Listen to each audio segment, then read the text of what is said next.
Yeah, this is Chopping It Up with NolA. I am NolA, and today's guest today is the leader, the founder of the Ice Kings, Mookie the Magician.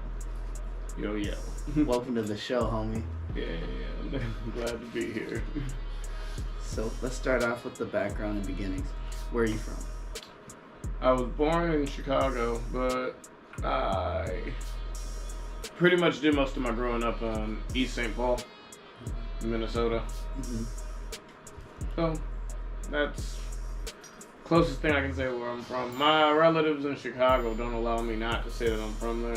So, what made you move to Minnesota? Chicago in the 90s was not the spot to be. Yep. Not at all. Yep. I feel you. I was born in 92, and we moved here to Minnesota in 94. So I was only there for 2 years, and then we moved here. And I occasionally go back and visit, but we never stayed there long because it's still kind of not the spot to be. I feel you, because I'm from Milwaukee, and my mother kind of did the same thing. She moved me up here. Yeah. She was like, Milwaukee ain't the place to be right now. You just don't need to be here. And I'm like, Yeah. all right. It was kind of weird though, because my mom didn't move to St. Paul right off the gate. We moved to North Minneapolis, which if you know anything about Minnesota, North Minneapolis is not the spot to be. Yeah. Not the spot to be. North. But yeah, we lived there for I think until I was in kindergarten, so I was five, 6. And then we moved to East St. Paul, and then I was there from there all the way until I graduated high school and got my first place over in East St. Paul, and then excuse me, All good. moved out of East St. Paul like recently, so I was pretty much there my whole life. Okay. And did you do you like it here out in the country area better than the city life? There's pros and cons to both. Yeah. So, I agree. I like it out here because I'm not really a super social person. I am, but I'm not. I'm introverted, so I like being able to come out here, and anybody who comes out to visit me must really want to come see me because it's kind of a trek. Because I live in Zimmerman. And fun fact for anybody who watches this, there is a bear that's been patrolling this neighborhood for about a week. So you know your boy is on high Yeah, alert. so- If you see me looking out the window, it's because I'm thinking I'm seeing something out there. Yeah, so I'm like, a big ass black bear has been chilling in our neighborhood for the last week. So your boy guessed that. He said, I'm going to let you find out on the podcast. I'm like, wait, there's something out there. My alert was like, ping, there's something out there. And then I even said, there's a bear, ain't it? And he was So like, yeah, there's a bear. I got 2 dogs and a cat on this porch. So if y'all hear any noises in the background or any camera bumps, that'd be what that is. Because Nova needs to lay down.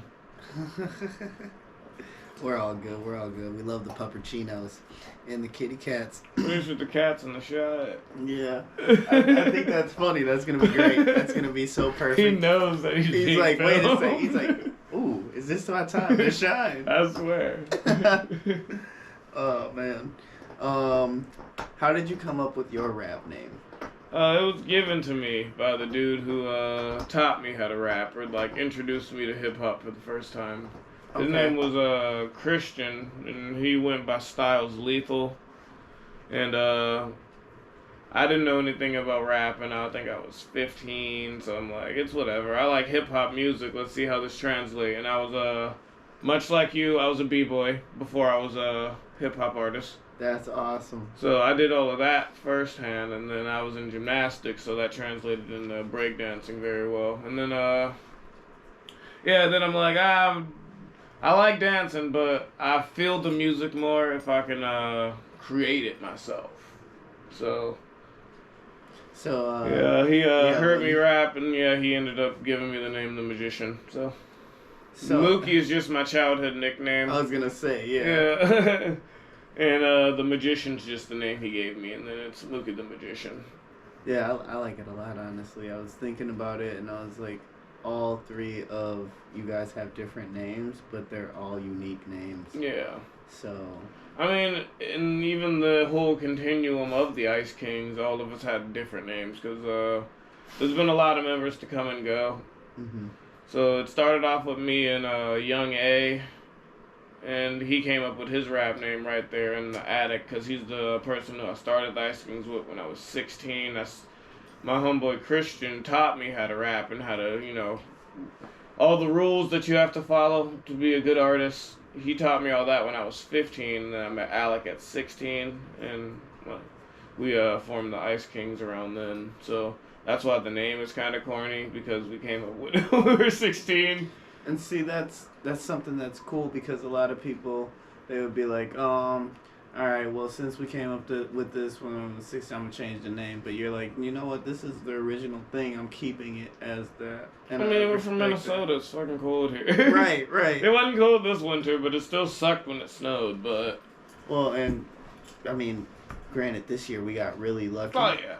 But there have been past years where I'm just like, man, what am I doing? It'd be snowing right now. Right, yeah. You're just like, oh, snowing man. all the way up until May. Like, fuck all that. You know it. Who are some of your influencers when you were growing up, as far as artists into, now that I know, breakdancing and or music wise? I actually was influenced because my mom, she had me when she was 18 and had my older brother when she was 17. So I had a pretty young mom. Mm-hmm. So pretty much whatever she was listening to. So like in the late 90s, we listened to Eminem because that's who was popular. My mom's like, I'm going to listen to this. Even though like so I'm like fucking 8 years old listening to Eminem because that's what my mom wants to listen to. And she's from Chicago, so we listen to a lot of Crucial Conflict and Twista and Do or Die. So a lot of old school, like, underground Chicago shit. And I found Bone Thugs and Harmony, so that kind of, I was really influenced by Midwest rappers, Tech Nine really heavily. A lot of people compare my flow to Tech Nine's flow, and then I always have to give them this long breakdown and show them the differences. One being that I don't really rap that fast. So,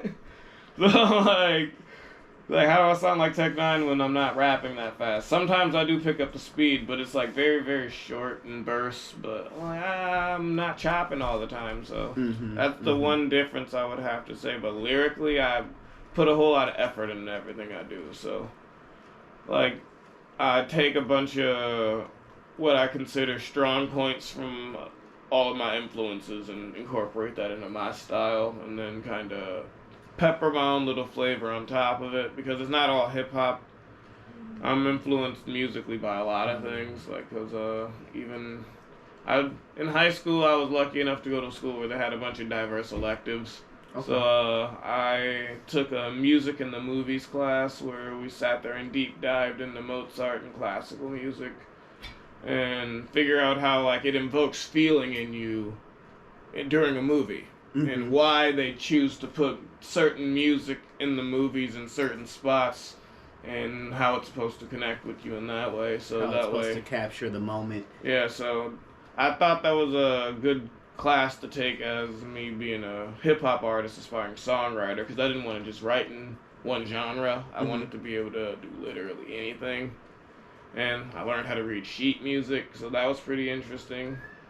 So you were all about the music once you, like, almost before you even started the whole rap group. Oh yeah, music was definitely, I've struggled with mental health for a long time, and music was pretty much the only thing that kept me tethered to, anything positive, because, like, the music would be even, like, sometimes the messages would be negative, but it's portraying it out to where it's like, you're releasing this energy out.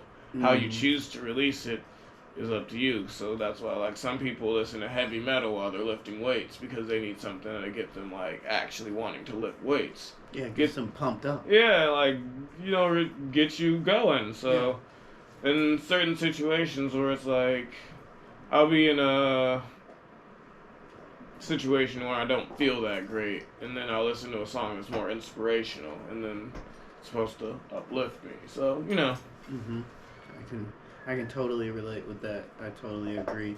There's something about art, and obviously just from this podcast, as everybody can tell, there's something about art in any kind of way that a true artist can respect, and they'll gain something from it to use for their art, I feel.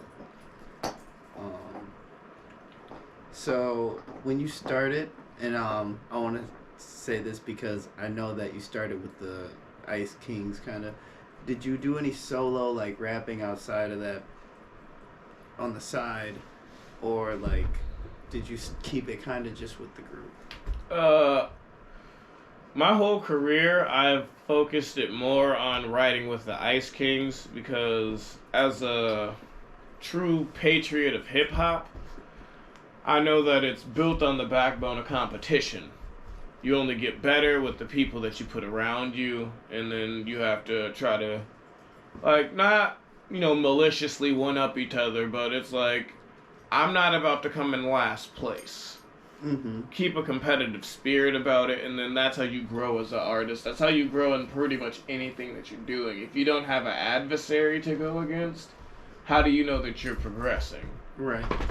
And then if you have people who are, real with you, like, it'd be like some Goku Vegeta type shit, some Naruto Sasuke type shit, where it's like, you need somebody who's going to, like, bring it out. Like, they love you, but it's one of those love-hate things where it's like, nah, bro, I'm going to embarrass you. Like, an older brother and a little brother, where it's like, Yep. You're not about to lose to your little brother if you're the older brother, and as a little brother, you're going to always be trying to beat your older brother. Exactly. So, whether or not you take the role of older brother or little brother, it's irrelevant as long as the spirit of competition's there, because me and my older brother are less than a year apart. Okay. So, we play basketball together. We were in the same grade. We graduated the same year. We went to different high schools because we didn't want to go to the same high school because we had been around each other way too much. And then that's the time when you, like, start to figure yourself out. So it's like, I don't want to be tied to... Me as the younger brother, I was always looked up as like, oh, that's my brother's Robert, Robert's little brother. I'm like, okay. None of that. You're like, I don't want to have that going on. Mostly because I started getting bigger than him. Like, I'm 6'2", and he's about 5'9", so he's, a regular sized dude, but then I got really, really tall, and then I'm like, I definitely didn't want to be seen as Robert's little brother, when in fact I'm... physically bigger than him. Right. I'm not trying to be hearing that. And then he enjoyed that I got bigger than him, because then it's like, I'm super competitive, and on top of being naturally athletic, so that's why I did breakdancing, because that's you have to be kind of naturally athletic or dedicated to get yourself in shape to do it. Yes, you do. So, we would play basketball all the time, and then it actually provided challenge for him. To the point where whenever we went to basketball courts, we looked exactly the same. We sound exactly the same. Our demeanors are very similar because he's my brother. Watch out. Go, Nova. Move. Puppuccino. Go. So he, people wouldn't allow us to be on the same team as each other. Well, I would see that being like, I know why. Yeah, because I know how he plays. Exactly. I know exactly how he plays. You know where he's going to be, where he's going to move. And we have a little brother as well. He's, I would say he was born in 99, I was born in 92, so he's 7 years younger than me.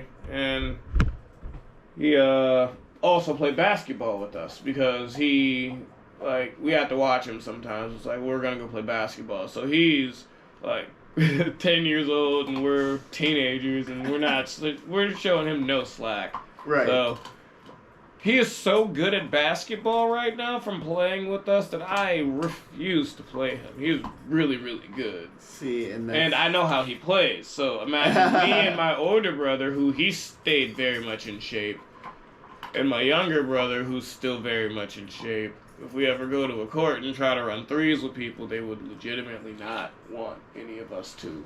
be on the same team. And my younger brother is taller than me. Oh, dang. So 6'4"? About, yeah.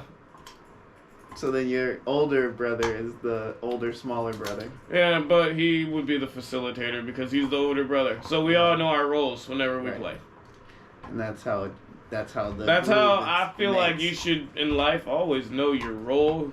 Don't settle into a role, but when push comes to shove, you need to buckle down and start getting some shit done. Know what role you need to fulfill. Right. Otherwise, you're just kind of winging it, and you can only get so far doing that. Right. And then you're just getting in the way. Yeah, most of the time it would be you just getting in the way, unless you're so crazy talented that you getting in the way somehow always makes it better. Right. Because that does happen. The luck of the draw. I've been in the way, and it benefited us before, so... Oh, whoops. Oh, nice. Look at that. That works for me. Yeah, it's like, there was one time I was performing at this place called Cadence Coffee and Records.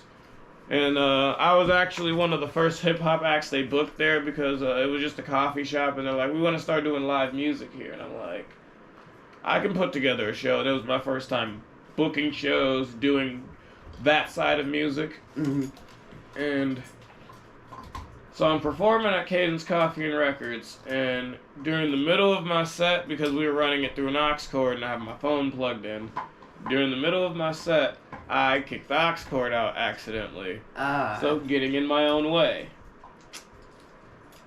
I knew the song I was supposed to do, so I started, you would think I did it on purpose. As soon as I kicked it out, I was like, nope, I just kicked that out. Start freestyling immediately.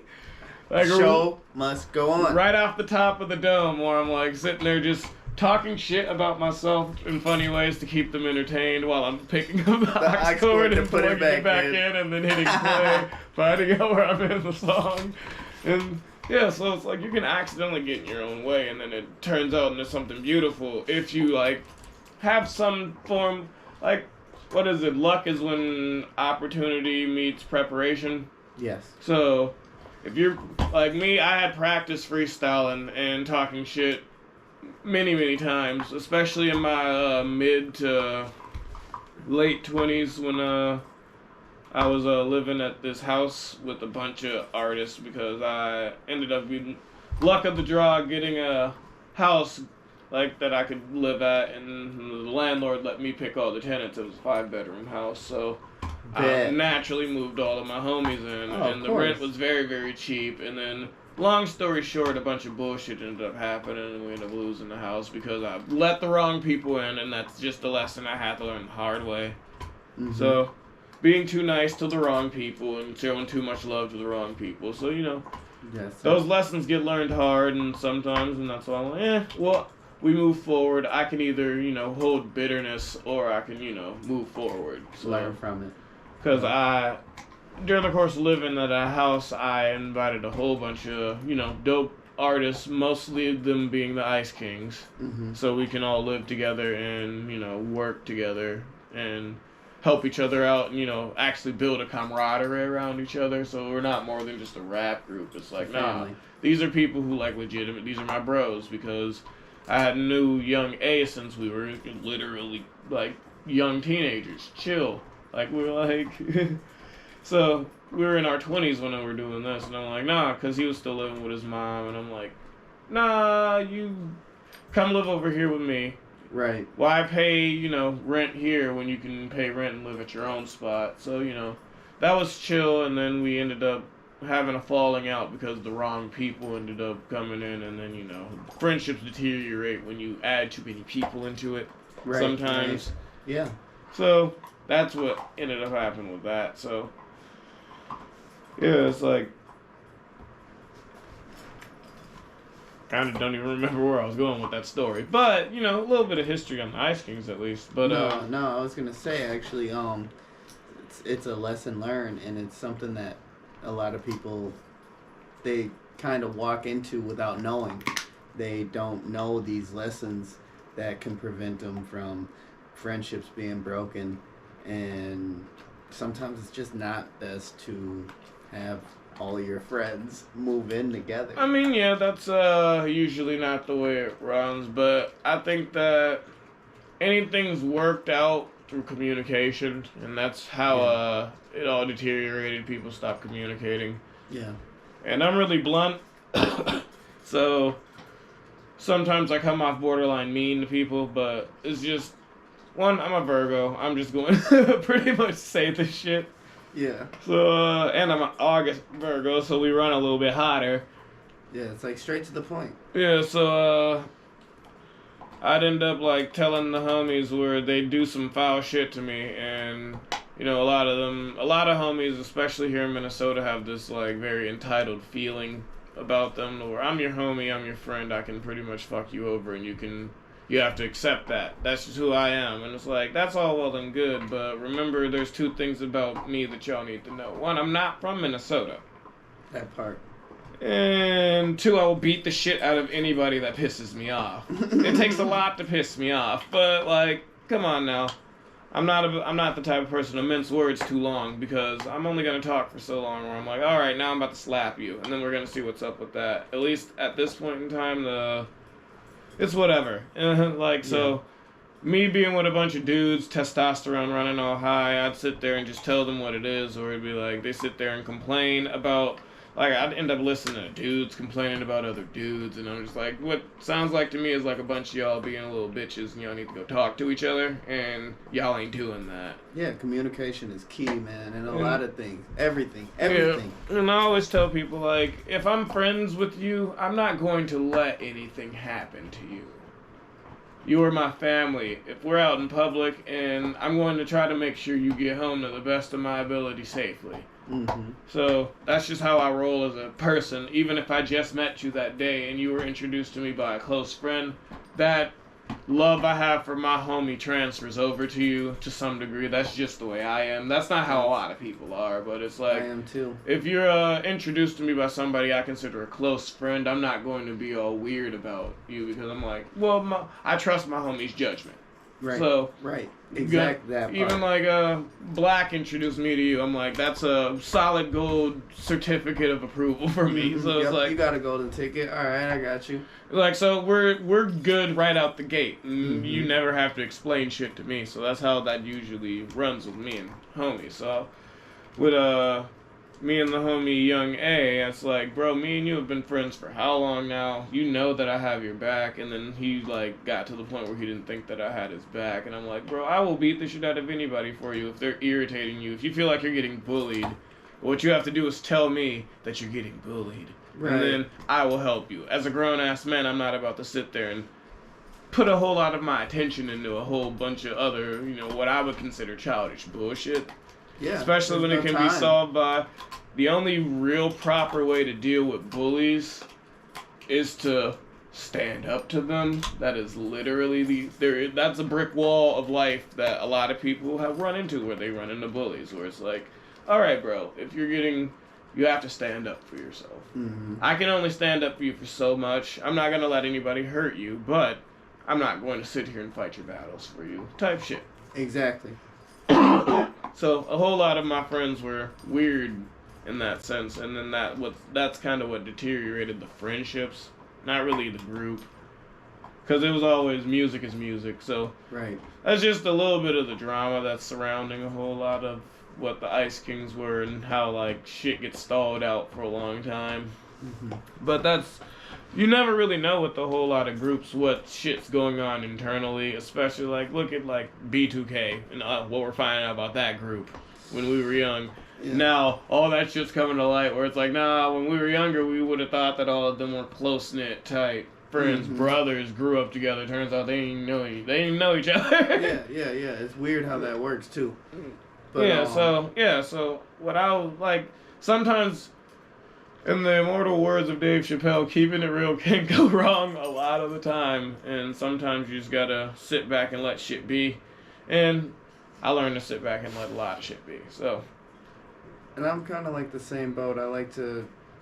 I'll observe, I'll listen more, and then I'll say what I have to say, and it, like you said, it might come off blunt, but that's just what I've processed. Yeah. And I'm not trying to be mean or anything, but that's just But yeah, as a comrade, listening to another friend talk to me, I would prefer for you to give information to me bluntly and honestly. Yes. As far as like me, like say I'm doing too much, and I'm like, and you just walk up to me like, bro, you're kind of being a dick. There's two ways I'm going to take it offensively, but most of the time I'm having a foresight to where I'm like, all right, let me think about this. Am I being a dick? And then I think back to, yeah, I'm being a dick, and then I dap you up like it's alright. I got you, my bad. Yeah, I dap you up, it's alright. Or we end up boxing, throwing hands, you know. Then you have to whip my ass, because when you're in the wrong, you don't usually win fights that often. No, the karma comes back. Yeah, so it's if you end up whipping my ass because I'm being a dick, then that's just how that night had to end. Me and you were still going to be cool in the morning. But once again, I was brought up a lot differently to where you can throw hands with the homies and that will make y'all closer. Still be cool. Because once again, if I know how my homie fights, I can protect him a little bit better. Or we can go into a fight where I'm like, well, my homie has a really mean left, so if I'm going to lead this dude to my homie's left. And lead him right into it. Into it. That's only shit, like, you have to know people, and it's like, I like to know people inside and out, especially if we're going to work together as business partners. And then, something like that crude, that's me younger. I had to, I can pick all that shit out in a person now just from having a conversation with them. I don't have to get into a fight with you now to know that, if I fight this dude, I don't know him all the way, I might be in danger, so I'm not about to sit there and do that. Yep. That just comes with age. Yeah. You're so right about that. So yeah, that's younger me was definitely a little bit more quick. And I was gonna say, hands. the younger 20-year-old you would be like throw hands, but now that we've grown up and I got kids. I was just gonna say certain things have changed in your life. You have kids.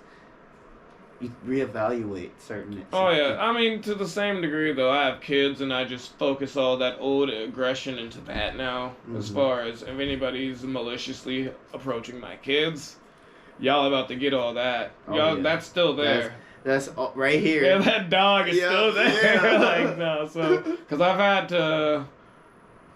My daughter's about to turn 2, and my son is 7 months, so they're still pretty young. And in that small amount of time I've been a dad, I've had to, puff my chest out a couple of times at people very smallly. But and as you should. I mean, if you just because sometimes I feel like my kids are getting shafted, especially I live out here in rural Minnesota where white people aren't always kind out here. There's a lot of really, really nice people out here. I've met tons of them, but that doesn't mean that the not nice people aren't here.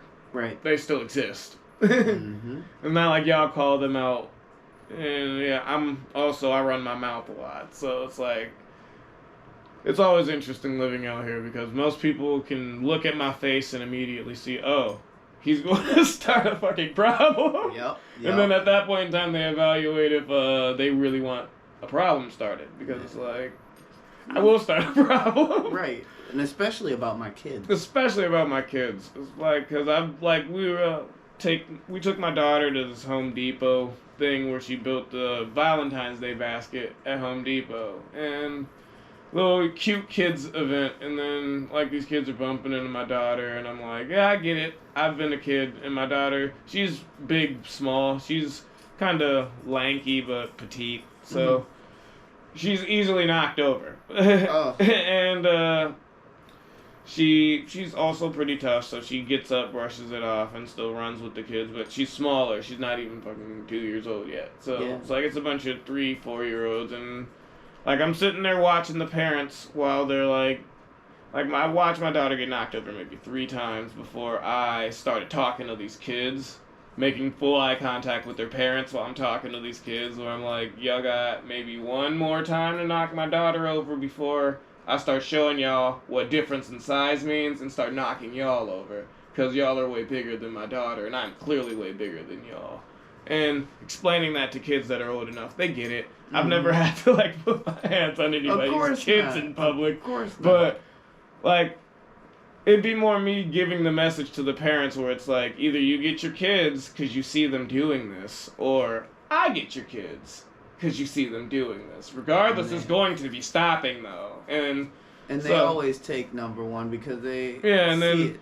like so, and it's even got to the point where I just give them a look one time, and then a lot of the parents nowadays will just grab their kids like, "Hey, be nice," and then like start getting their kids because it's like. And that's all it takes. And they see how I talk to my daughter. My daughter, once again, ain't 2 years old. I do not baby talk her. I speak in full sentences to her, especially when we're out in public, so she knows what I'm talking about. She, for the most part, can speak back to me. So this is not like I'm sitting here talking to a baby. She'll sit there and tell me what she wants. Like, if I'm like, do you want milk? She's like, yes, I want milk. More milk. You know, and she also knows the sign language because... You know, nowadays it's very easy to teach all your kids all that. All you have to do is, be attentive. Mm-hmm. Nothing to put on some videos where they're teaching your kids sign language and you also learn it. So it's I was just going to say, it's probably easier for them to learn it now than it would be for us to learn it. Easier for them to learn everything when they're younger, so that's why you have to teach them that. So my daughter can sign language to you if you know sign language. She'll sit there and tell you what she wants. And also she can speak, so... That's the best of both. Yeah, being a parent's definitely drawing out a weird side of my aggression, because I usually save all of that for music. Right. Because, like, if it wasn't for music, all I would do is take my aggression out on shit unnecessarily. So that's why I recognize that as a positive outlet for me. Yeah.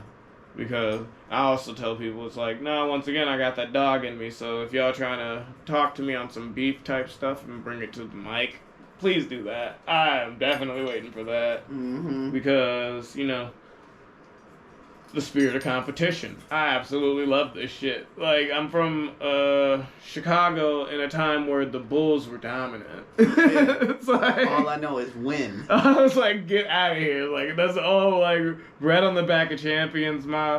So my family in Chicago definitely doesn't let me not feel like I'm great. Right. Like, they were born in an era where all they did was celebrate greatness. So. Man.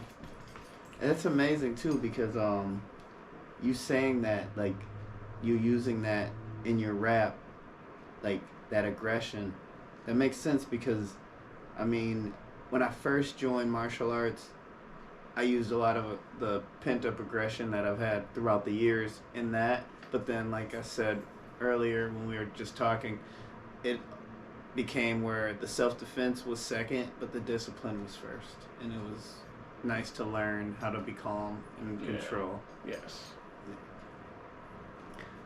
Present and funny stories. So what are some of the projects that you are working out solo in a group as the Ice Kings? As a solo project, I actually have a lot of stuff that I put on the back burner because once again, I always focus on doing the Ice King stuff first because that's where I grow the most, is, working with other artists. So, as a solo, I have, my favorite movie is Kill Bill, so I have this EP that I'm working on where all the tracks are chapters from the Kill Bill series, and I'm just going to do a project off of that. All the beats are inspired by, like, my favorite scenes and stuff. So, that's one solo project, and then I'm working with a producer named Nacho Suave, another local St. Paul artist. He's a part of the B&E Squad. They're a record label based out of East St. Paul. Okay. So, he has a project that he wants me on because he, said he wants to make beats for me and me to rap on them, and we can do a joint project that way. Where I'm like, well, I need beats to rap on, so bet, bro. And then say less. yeah, so that's another. I guess it's not a solo project, but I'm the only artist rapping on this, so I would consider it solo in that regard. Plus, I never, make beats or edit any of that, so I could never really truly say I do solo projects because there's always somebody else involved. But I feel that. There's a lot of artists that are be the same way. But as far as I got my hands in a lot of different pots. Mixing it up. Yeah, because I feel like I can never write enough. So to keep my plate full, like it's not like this plate is full of expired food. It doesn't. That's not how music works. I can always stop something and come back to it and be re-inspired to do it differently another day. So it's like I don't feel like I can ever put too much on the plate. I just tell people if they have deadlines for me to be more specific about it, because in that way I'll put that at the forefront of everything. Because I dedicated enough time writing to where if you give me 24 hours to write a song, does not matter how long a song is. I can cover it in 24 hours, especially if you make it my job by paying me to do so. That part. Yeah, it seems like because what you just said a second ago could almost go to a lot of things in life. Like if you give me a deadline to get something done, I'll put that at the front. Yeah, because this is my passion. So to give me a deadline on my passion, some people will take offense to that, but me, I once again love challenges. So if you're like, oh, I need you to do this in a week, it's like, bro, I've walked into rooms and they've told me I have 5 minutes to write a fucking verse. Or just freestyle the shit off the top of my head. Because that's just how hip-hop is sometimes. Exactly.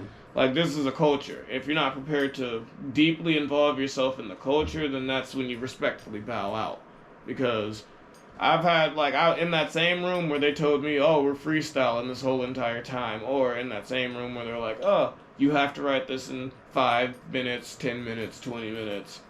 There have been other artists that are like, nah, I'm respectfully bowing out. And we didn't think less of them as artists because this is all about, you know, the culture, creating the best art that we can create. And if you don't feel like you're up for the task, then we're not going to sit there and judge you based on that. Especially when you respectfully bow out. Yeah, because we're not, like, once again, this isn't bullying. We're not sitting here trying to be malicious towards people. We're trying to grow as artists. Fair check. Yeah, so as an artist, I'd like to let other artists know that when you work with me, you're getting competitive spirit mixed in with, I'm going to give you proper guidance because I'm not going to be fake with you. If you do something I don't like, I'm going to say, I didn't like that off top. And then I'm going to provide you with reasons why I didn't like it. Otherwise, it's not constructive criticism. Thank you. This is the reason why I didn't like that. When you came in, you were a bit peaky on that note. If you were to come in softer, maybe I would like the song because you took my interest away right off the bat with a screechy ass note. That'd be the reason why I didn't like it. Not to say that it was a bad whatever you did, but here are the reasons why I liked it, here are the reasons why I didn't. Just being objective. If you can't be objective towards somebody's art, it's like, then that means that they as artists aren't ready to take criticism. If you're not ready to take criticism, then you're not really an artist. And that's something that you're going to go through no matter what as an artist. You're going to have people that are going to criticize it. And then what you're supposed to do, or what I think most are supposed to do, is you take that and you use it as a learning experience and you try to think about, okay, view it from their point of view. If it's totally out of order, then you know that, okay, just put that on the back burner. Don't even think about that. But if it's something that you do notice, for instance, when I do my podcast, I notice that at the beginning of each question, and now it's going to happen a lot, I say, I've been trying to work on getting the out so much. Yeah. And I said that to my editor, and he said, you know, I was actually going to tell you that, but him telling me that wouldn't have changed my approach to trying to take the out. That's just... What it would be is just slowing down a bit. Right. So that's why now... Because the would be you trying to get ahead of your thoughts. Exactly. So it would just be chilling out a bit, and instead of trying to get a word out where you would say, wait until the thought is complete, it might, shave, 0.25 seconds off of your podcast, but it's worth it to, sit there and have take it your actually time. Be, more clear. So, yeah. I've listened to some of your albums, and I'm wondering which of the solo albums means the most to you, number one? And number two, how has your music changed from that first album to your last album? Well, I would have to say the first project, CAT Scan, that I put out, means the most to me simply because it proved to me that I could work outside the Ice Kings and still find that competitive fire within myself instead of having to rely on a group to do so. Because, my favorite, by the way. A lot of people say that that's their favorite, but that's because that's my coming of age, I guess, where it's like, this is my proof to myself that I should be doing this. Yeah. And the interesting thing about CAT Scan is the reason why it's a solo project is because as the Ice Kings, I was 19 and we just got signed to our first record label that took notice of us as the Ice Kings. We immediately got dropped from the label because after our first recording session with them, I was going home and we were taking public transportation, so I'm on the bus. So I get off the bus to run across the street to get on the next bus because I realized we were going the wrong way. Mm-hmm. And I get hit by a car. And wake up in the hospital, have no idea. Like, the only thing I knew is that I got hit by a car. I can't feel my leg. And my leg was completely, like, shattered. So one of my legs isn't all the way real. The bones inside of it are, different material. That's crazy. So they thought that I died. So that's why they dropped us from the label. Whoa. They never came to check up on me, and then the other members of the group and the Ice Kings also never came to check up on me. And I'm laid up recovering from a near-death experience. I was just gonna say near-death experience. So yeah, I'm like sitting there in my room. I can't move because my leg is broken, and it's broken to the point where you can't really move it. Shattered. Yeah. And they prescribed me these strong-ass pills that never really helped me. I've never been, a substance abuser. Mm-hmm. So most of the time I sit there and muscle through any problems that I have. Because even with smoking, I didn't start smoking weed until I was 24. Late bloomer. Yeah. Because it was always around me. All of my friends smoked. But, I just wasn't really interested in any of the unnatural ways of healing because I felt like there was a whole lot of strength within myself. I never really got sick all that often. And I was, unnaturally strong for a person who never worked out or went to the gym. So it looked like I was in great shape. So it's I relied on myself a lot for that. And running into a problem that you're not going to be able to rely on self-strength and personal healing to get through. Driving. Definitely an ego, it kind of broke your boy's spirit a bit. Yeah, I was going to say driving you nuts. And then on top of that, I'm laid up. My homies also did not know if I survived that. The people in the Ice Kings at the time. So they never came to check up on me. This was before the time of Facebook. Okay. Well, Facebook was around, but it wasn't popping. Well, I was, 19? I was still living with my mom. I think I just pretty much got my first job for the first time shortly after all of this when I healed up. Mm-hmm. So that was my first time having, an income and, being able to have freedom. And so I didn't have, a phone because, smartphones weren't, what they are back when... 2012? Right. Yeah, so social media wasn't as relevant and popular as it was back then. And that wasn't even that long ago. So that's how you know how fast the digital age be coming on people. So never checked up on me, so I ended up going crazy in my room for a little bit because I can't go anywhere. I'm laid up. I feel useless. And all of my close childhood friends aren't coming to check up on me or even care, so I'm like sitting there spiraling in a deep depression, and instead of doing all that, I started looking at beats. Like, just start listening to beats where I'm like, well, instead of sitting here worried about all that, because I'm like worried about how are we going to keep pushing as the Ice Kings, I gotta get healthy so I can like perform better again. Like, I don't know if I'm gonna be able to perform the same because my leg is all fucked up.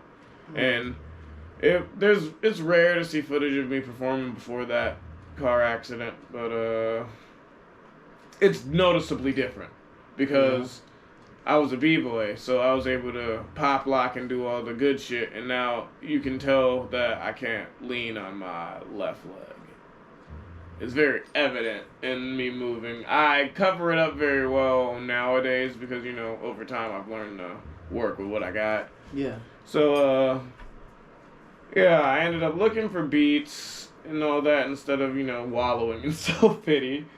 And that was the first, formulation of me making that CAT Scan album and proving to myself that I can be an artist outside of all of that.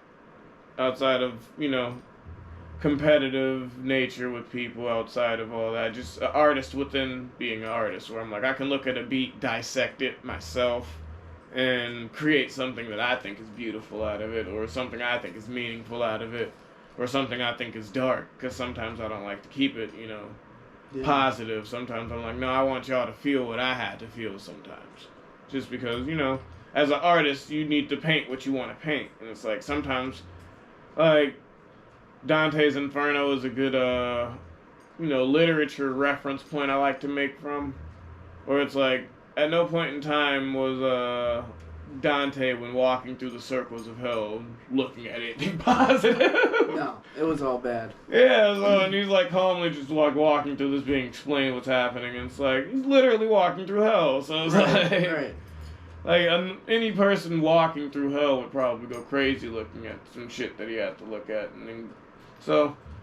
And I mean, if someone had to relive, especially an artist that's going through what you're going through, the high of being signed, and then the next thing you know, you're in a hospital. Waking up, my mom next to me, like, I'm like, how long was I out? And that's like the first thing I said to her, like, trying to, joke it off, where I'm like, all right, hit by another car, didn't I? Because I've been hit by a lot of cars. Oh, God. I've been hit by 3 cars. Yeah. Nothing like that, though. Yeah, I've been hit by a lot. But, no, so, what I was going to say after that is,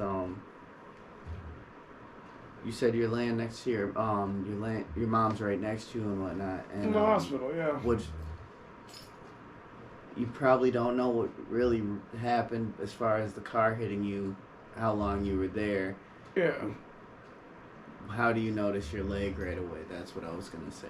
Well, what I noticed was that I didn't notice my leg. I couldn't feel it at all.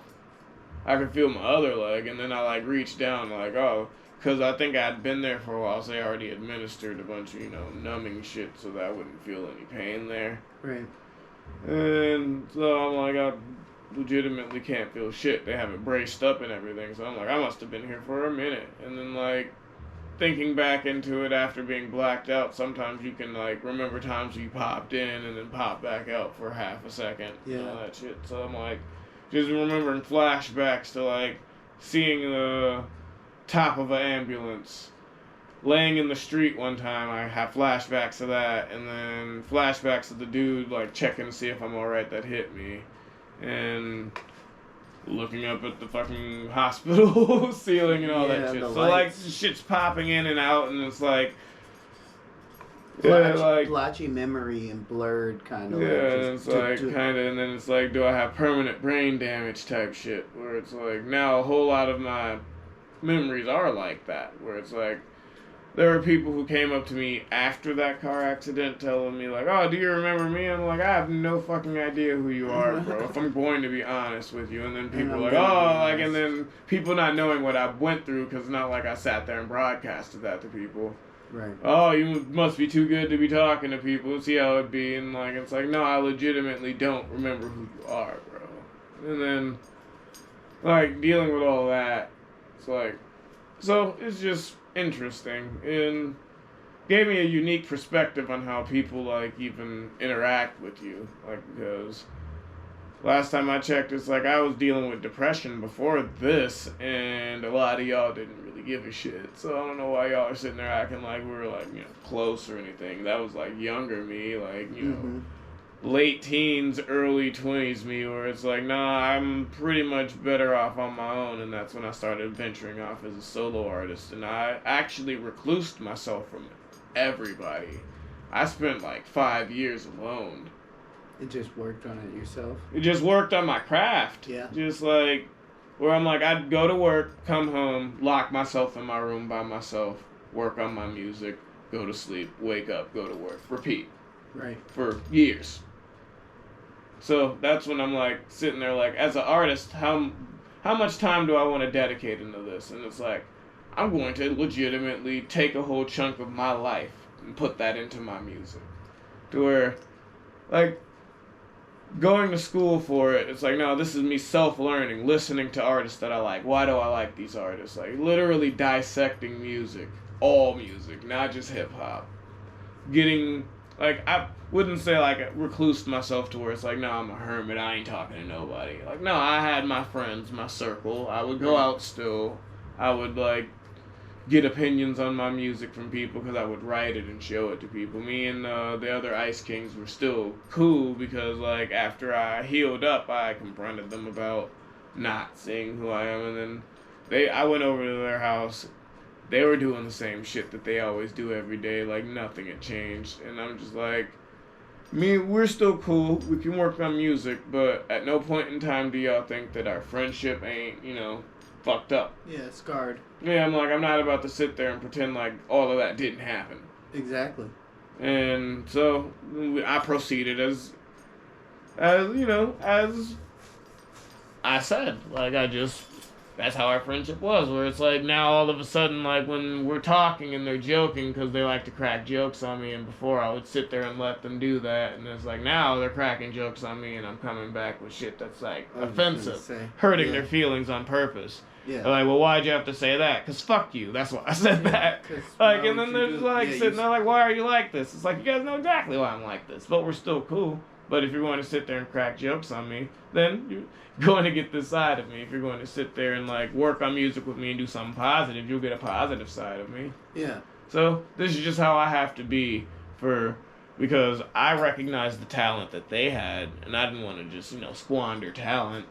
Right. It's like, I can still sharpen my blade over here with this talent, so I'm going to not use you guys as friends because, like, everything is still out of love. I'm not doing anything because I'm, like, trying to get anything from y'all. Y'all can say we're not rapping anymore, period. I'm still going to go over there and not game with y'all, listen to music when I hear a song I like, or I'm like, oh, these are respected peers. We'll chop it up and, dissect this music together, because that's how I do music, is where I don't casually listen to anything. Mm-hmm. And, like, so, yeah, all music where I'm like, I can now, like, you wouldn't, like, after years and years of doing what I do, I can dissect a song in, like, 4 seconds. Like, I can listen, like, where it takes somebody maybe 3 times listening through a song, I can get all of that in one go. I will still listen to it 3 times, but no, that's I get that because we both talked about what we listened to this morning. Yeah. And I'm sure, because I had to listen to it a couple times, where, did you listen to it once? J. Cole's? I ran through that 3 times, but I did too, 3 times. Yeah, I, like, had it on repeat, and yeah, listened to, especially certain songs I ran on repeat a couple of times, so it depends on the song. Yeah, I did the same thing, but I'm sure there were certain things that I didn't notice that you picked up right away. Oh, I definitely listen for that, because everything is me adding to my repertoire, refining my palette. So that's why I listen to, like, I have this whole thing where you develop sloppy habits when you listen to sloppy artists. So I'm very, very picky with who I listen to. I will listen to the same artist's project that I think is brilliant 27 times before I'll listen to something new if I don't think it's as good. Respect.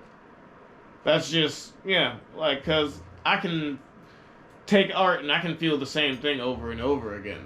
I can put a song on repeat and listen to this one song, like, nah, I can bleed to this again if it's a song that makes me, like, really want to, get into my feels. It's like, nah, right. I can take this again. That's just, music is kind of, it's addictive to some people. It's a drug to some people. I'm one of those people where it's like, music isn't something that I just do. It's, I live, breathe. Like, feel. It's, I am music. There's a line I have in a new song that I'm writing where it's, where I said, artist, no, bitch, art is me. I see clones, never artistry. Like, so I'm like, no, I legitimately feel like I'm weaving my life and braiding it into my music. And that's why whenever I do music, you'll get that out of me. That's just the way I portray everything, because it's like you're getting authenticity right out the gate. 100%. Yeah. So, like, if somebody were to dissect my music, it's like, I caught like 15 anime references in this song. You must be a big ass nerd. And it's like, you're not wrong though. And see, like, I caught some, and then I'm okay with saying I'm a nerd. Oh yeah, I was raised on anime. Yeah. That's self-raised because my mom didn't watch anime. Right, my mom didn't get it. She actually, when I was younger, she put me on the Inuyasha, which was one of the first animes that I watched. And yeah, so my mom was semi-anime nerd, but we kind of fed the beast a little bit because I don't care who you are, there's an anime out there that you would like. Or you can relate to. Yeah, if you sit there and like, took it seriously and looked for one where it's like, let me see what all the hype is about. There's one that's going to legitimately pull at your heartstrings to where you're like, nah, and then when you find out that there ain't no more seasons of it, you're going to be pissed off. Man. Like every anime, then you have to find another anime that's similar to that but completely different. There was one anime that I saw, I think it's called Dragon's Dogma. I think I peeped game on that. One season, and it was done. And I was like, why y'all do that to me? Yeah, there's a lot of animes that do that to you. Where it's like, that's why I actually peep game on that beforehand before I pick the anime. I want to invest my time. How many seasons you got? How many episodes are each season? How long are these episodes? Yep. And then I ran into a couple where I'm like, 49 minutes an episode, 12 episodes, 7 seasons, bet. Boom. There was this one called Overlord that I got into for the longest, and I'm like, because I saw this, and I'm like, there's like fucking 12 seasons of this, and there are many episodes in the season, and I'm like, all right, let me just tackle this titan. Yeah. Yeah, because my favorite anime is One Piece. I've been watching it since I was 12. And I heard that's the long. Is it the most? Yeah, I believe it's not as far as the manga, it's not anywhere near. Okay. But I think it's one of the longest running animes at this point in time because they've been making new episodes pretty much weekly since I was 12 years old. Yeah, and it's still popular. And they still make new episodes weekly. Yeah. Like it's still pretty much going. How many episodes are there? 'Cause they broke 1,000. Yep, exactly. Maybe I think like a few years ago. Yep. God, that's insane.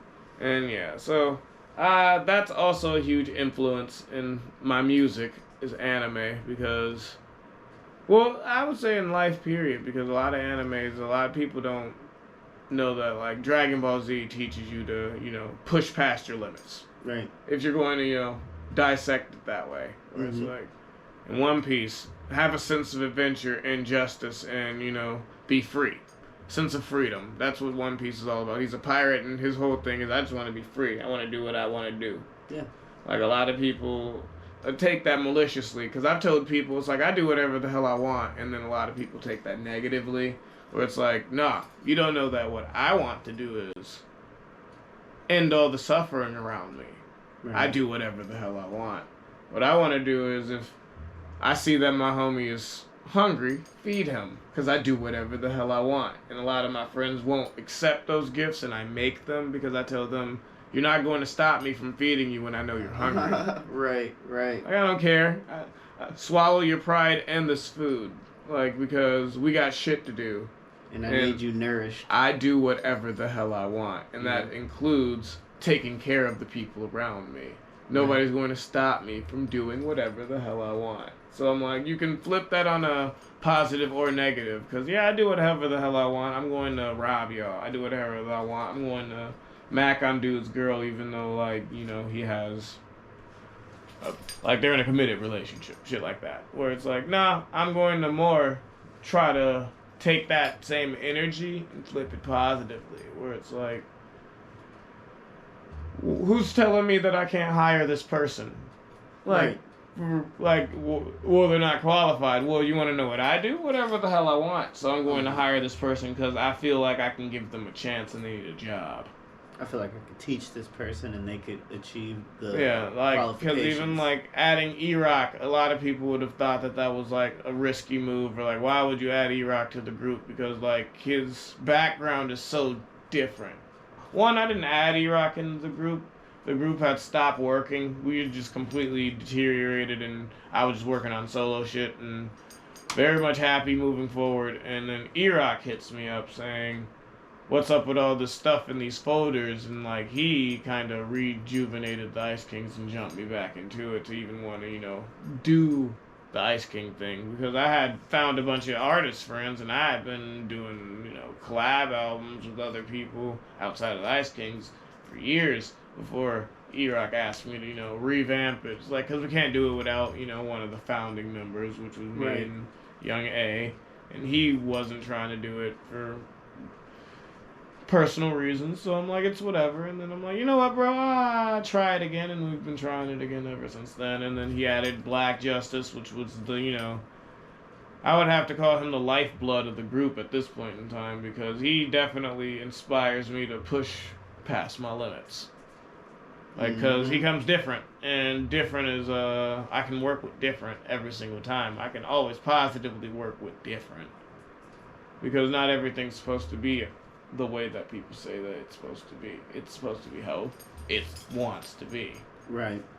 Like, a lot of times in life, people sit there and say, it is what it is. Let shit be what it is and move forward. Not everything can be molded into a way where it's like, oh, this fits into what I really wanted. Sometimes shit don't go the way it was planned, and you can either, you know, take the good out of that or not. So, keep it pushing. So, I agree with that 100%. And a lot of people are, I'm hoping, going to listen to this podcast and try and use the words that you're saying in everyday life for either their art or just in general. Oh, yeah. And even if you're going to be competitive with yourself. Push yourself to do better. Don't always just be complacent. Because even if you're one of the best, time is undefeated. Yeah. Time is going to make another person better than you at some point in time.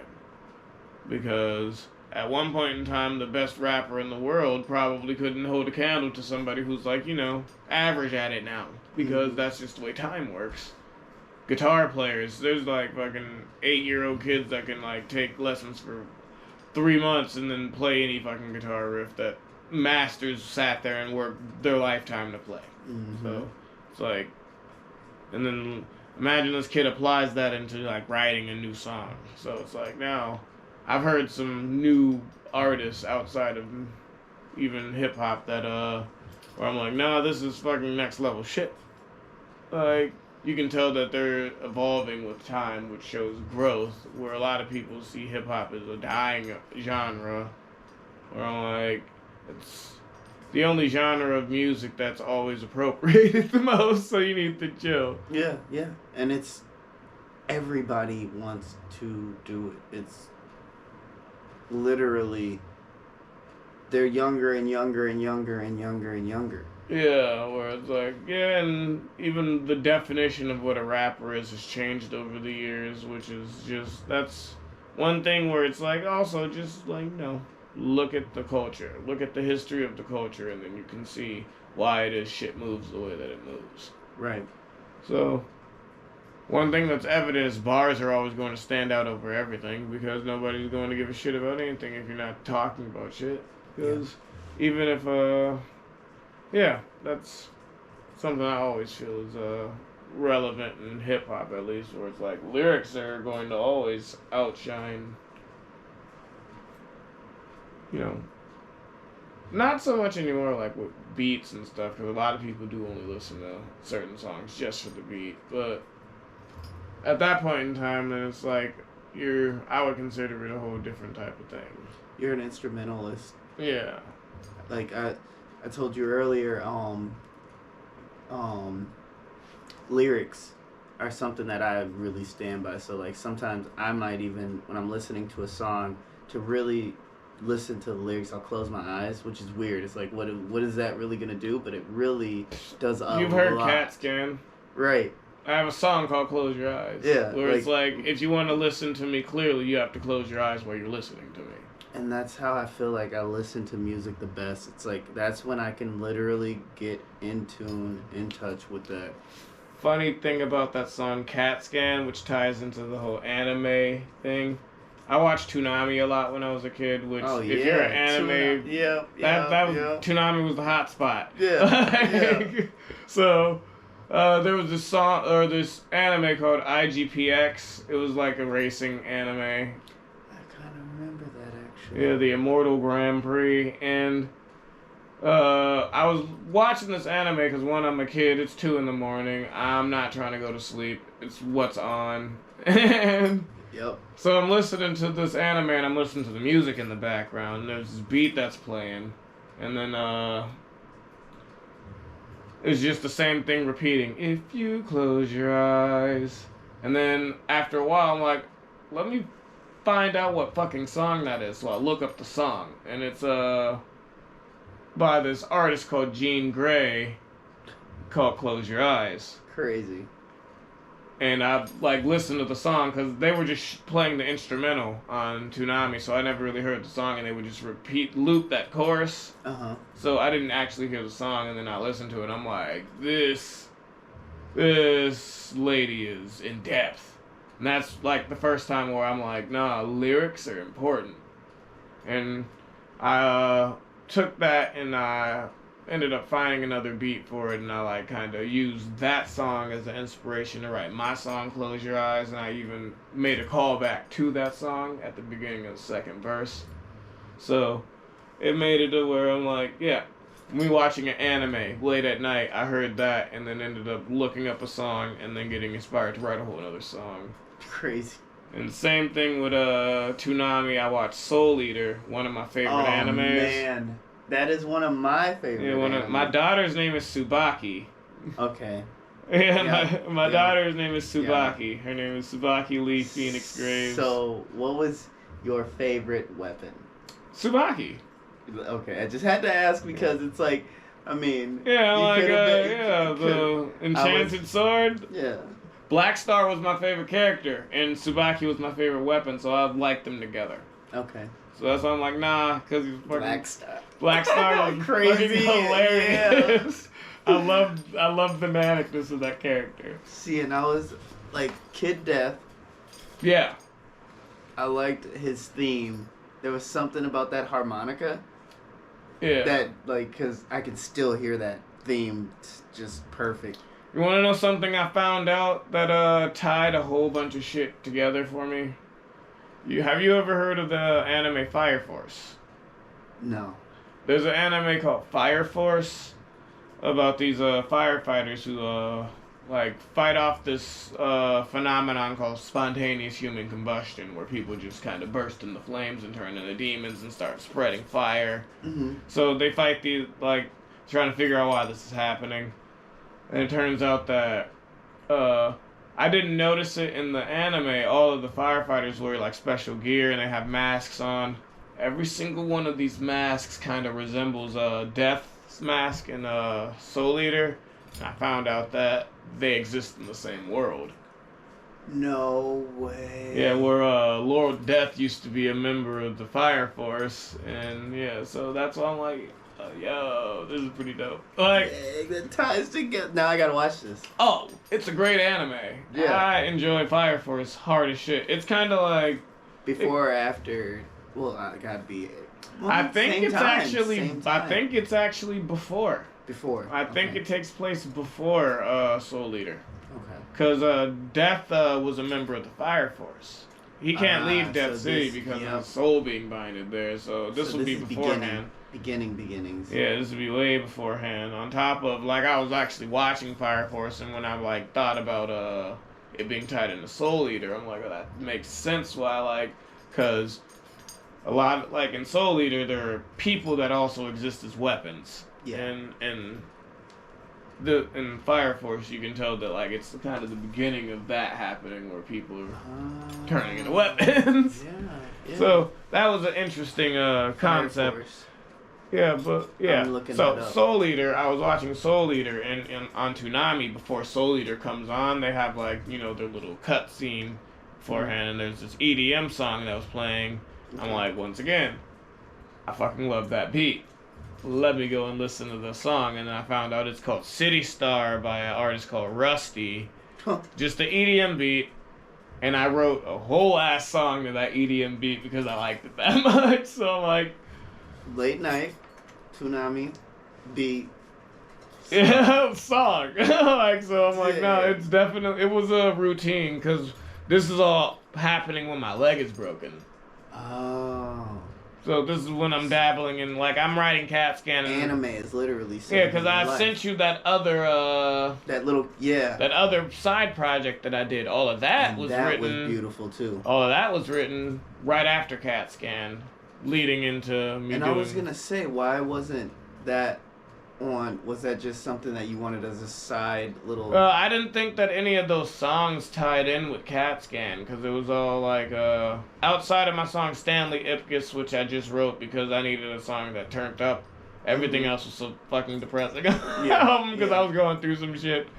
So that's why I also was called CAT scan because I'm like deep dive into my mind essentially. So yeah, so I just had that one song to break it up. Other than that, because one of them was Front Seat Freestyle, was just me taking Kendrick Lamar beat from Good Kid, Mad City, Backseat Freestyle, and loved that fucking album too. Yeah, so because that album was like popping off when this was going on, so I listened to that whole fucking album front to back, multiple times. You know, I was up in my room and having nothing else to do. So yeah, that was pretty it was a good time to have a bunch of hip hop around me. So that's when I like started to figure out the formula to deep dive into somebody's music, pick out what I want out of it, and still be unique. Yeah. Where it's like, this is what I like how they do it. This is the same way I can create that same like effect without copying them. And that's just, you know, being mindful of your craft, where it's like you can just copy somebody, yeah, that's easy.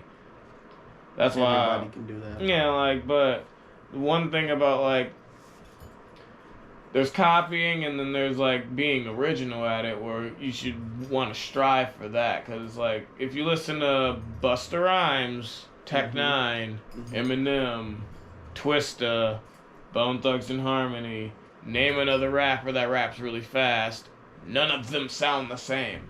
Yeah. Not a single one of them sound the same because they're mindful to make themselves not sound like another artist, because that's, I would consider it lame. I think that's lame to try to, you know, copy somebody or steal their thing. That's just, I think so too. It's like that means you're not an artist. Yeah, you're not an artist if you do that. Kind of goes back to the second episode with Black Justice when he's like originality, like be original. Well, that's literally what the whole foundation of hip hop is founded on, is originality. Yeah.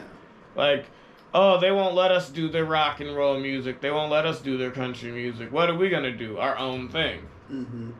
They won't let us dance at their clubs. What are we going to do? Our own thing. Right. So that's just, that's just the foundation of hip-hop is based on being original, not sitting there trying to be like anybody else.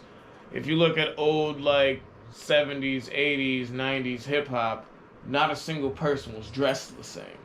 Yeah, that's true.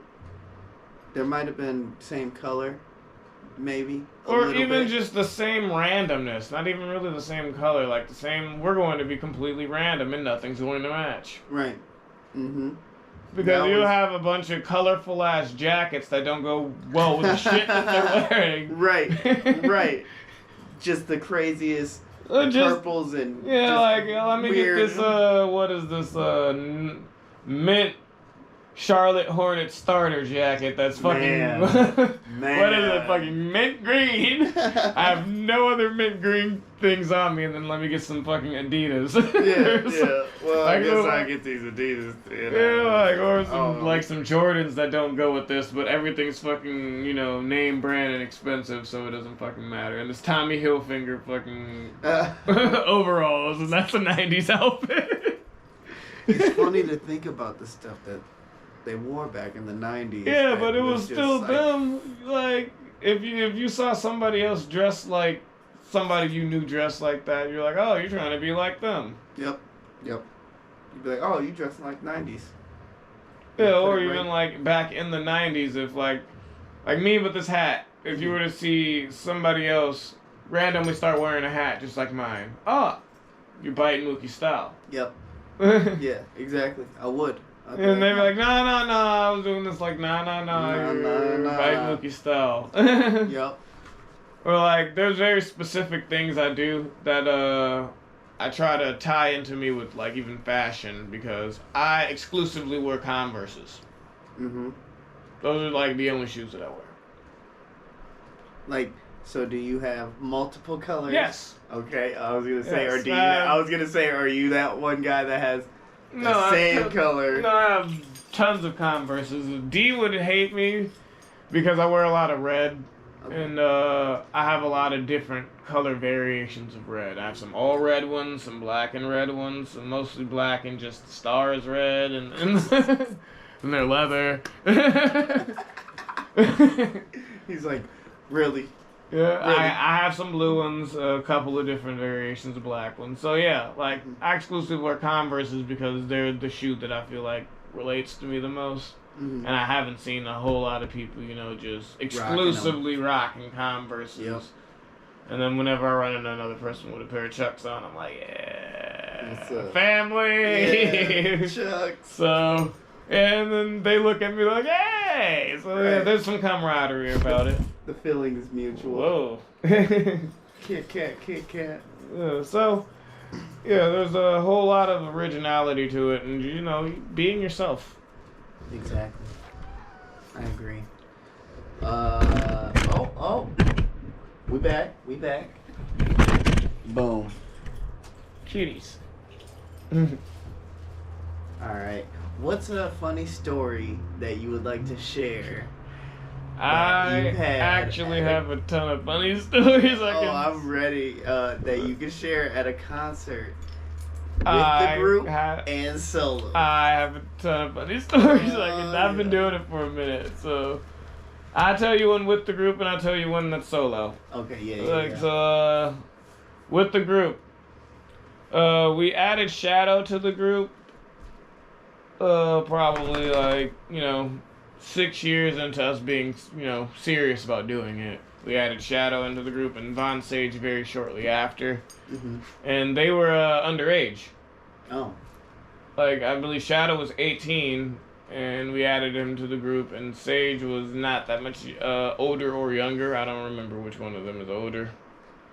But they're about the same age. So. And we had a gig in Wisconsin, in Eau Claire. Over in Wisconsin, the drinking laws are different. Where if you were a guardian, all you have to do is be 18. And then they asked me, hey, are they here with you? I'm 24. Are you their guardian? I'm like, yeah. And then, this was Shadow and Sage's first time, experiencing drink tickets, I believe. Oh, Lord. And we were in Wisconsin, and he gave us, because we were a group, they gave us, because he had, 3 drink tickets per artist. Chubby Cat, you need to go at it. Get gone, Chubby Cat. Nah, there's a bear out there. I won't let you outside. No, I don't know. Bear check.